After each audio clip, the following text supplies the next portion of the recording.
बूझो ने समतल दर्पण में अपना मुखड़ा निहारा। सीधा प्रतिबिंब। बूझो ने स्टील की प्लेट में मुखड़ा देखा। आहा हा हा, बढ़िया और सीधा नजर आया। पहेली ने एक चम्मच पकड़ लिया, उल्टा चम्मच, और उसमें अपनी शक्ल देखी। चम्मच में शक्ल नजर आई क्योंकि चम्मच का सतह शाइनिंग था ना, रिफ्लेक्ट करता था, परावर्तन कर सकता था लाइट का, किरणों का।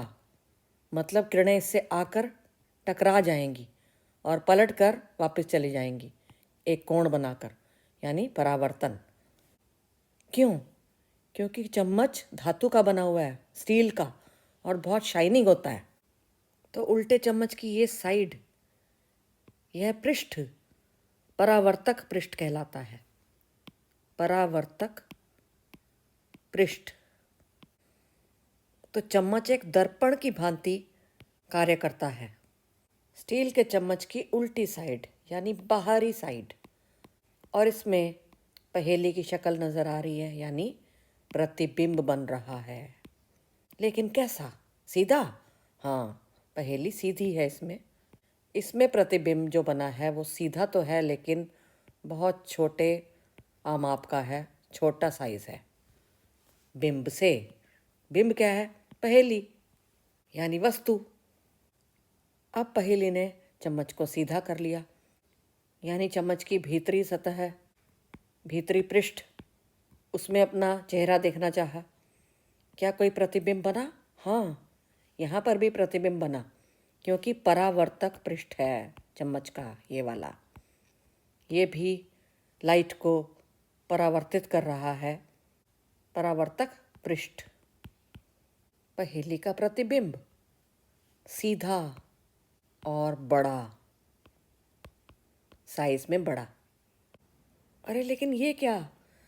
जैसे जैसे पहेली ने इस चम्मच को दूर किया, अपने से दूर किया, तो पहेली उल्टी हो गई, इसका प्रतिबिंब उल्टा हो गया। ये रहा चम्मच, पहेली का चम्मच। ये गड्ढे वाली साइड दिख रही है आपको, ये कहलाती है अवतल साइड। अतः ये साइड इसकी कहलाती है अवतल दर्पण। तो ये बन गया अवतल दर्पण, ये वाला साइड, ये गड्ढे वाली साइड जिसको ए से दिखाया है। और ये जो उभरी हुई साइड है, ये भी तो दर्पण बन के दिखा रही है, एक प्रकार का गोलीय दर्पण, यानी कि उत्तल दर्पण बन के दिखा रहा है ये साइड। तो उभार वाली साइड ये दिखाई है। यहाँ पे कौन है? बिंब है। वस्तु यहाँ पड़ी होगी और शक्ल यहाँ पे बनेगी, प्रतिबिंब। तो उभार वाली साइड उत्तल साइड कहलाती है। तो ये उत्तल दर्पण का उदाहरण है। तो यही ए और बी मैंने यहाँ दिखा दिए हैं।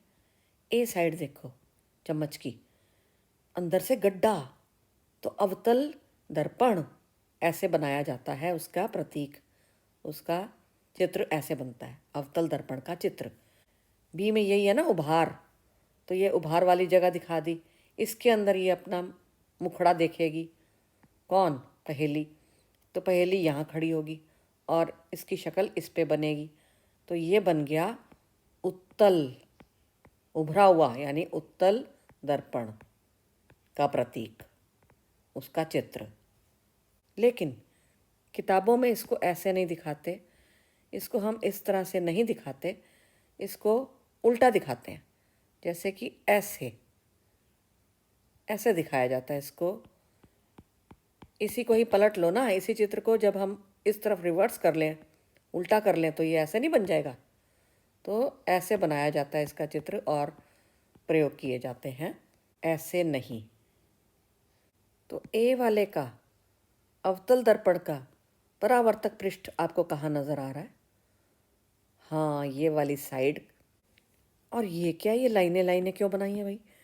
ये लाइनें बना दी जाती हैं, हम लोग बनाते हैं चित्र में दिखाने के लिए कि यहाँ पॉलिश की गई है।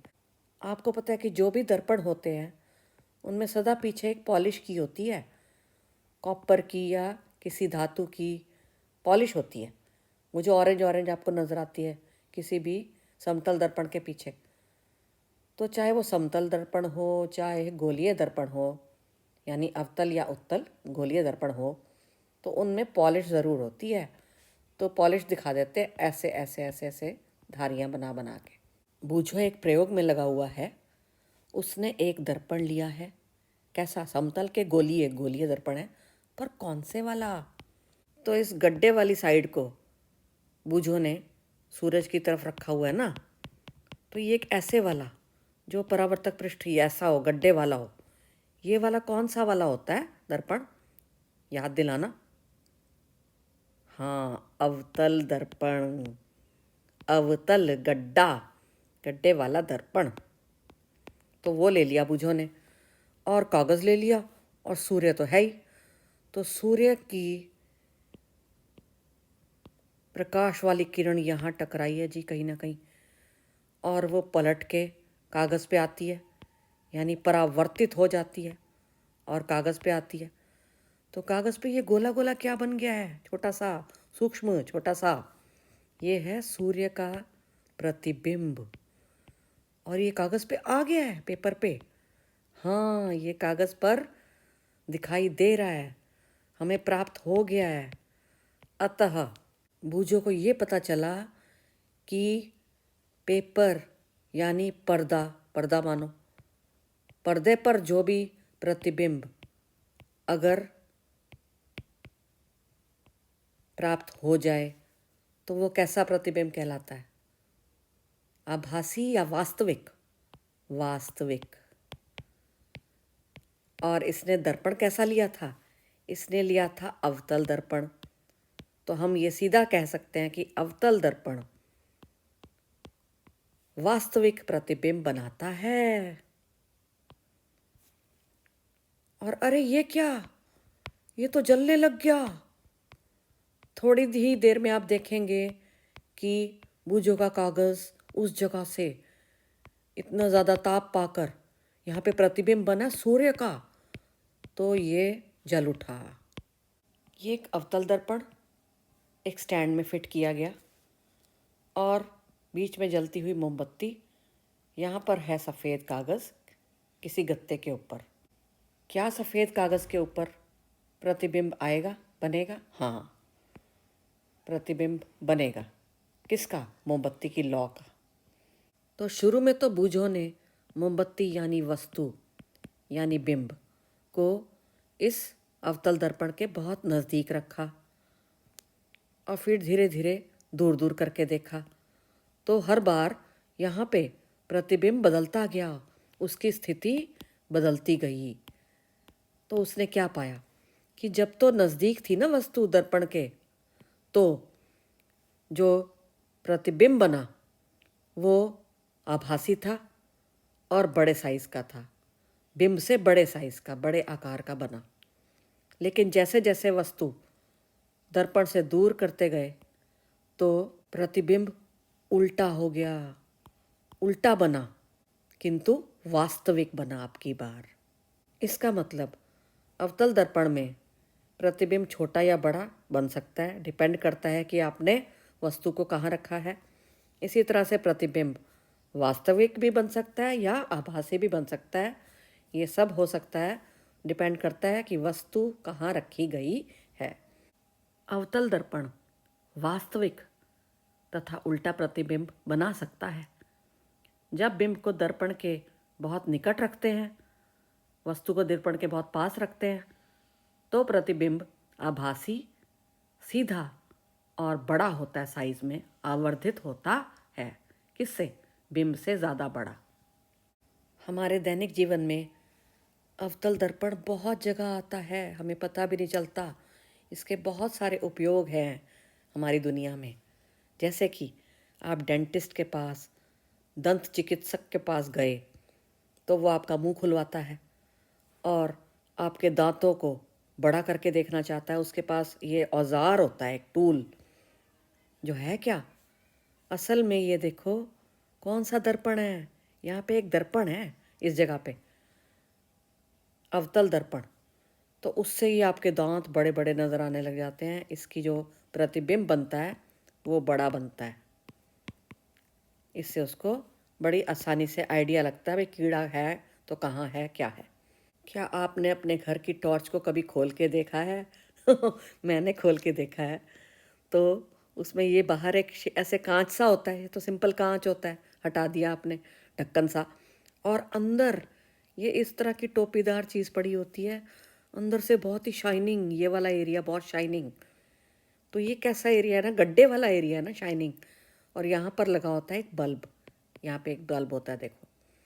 तो ये रहा बल्ब जो यहाँ कहीं अटैच होता है, इज़न्ट इट। तो ये गड्ढे वाला कौन सा है? अवतल दर्पण।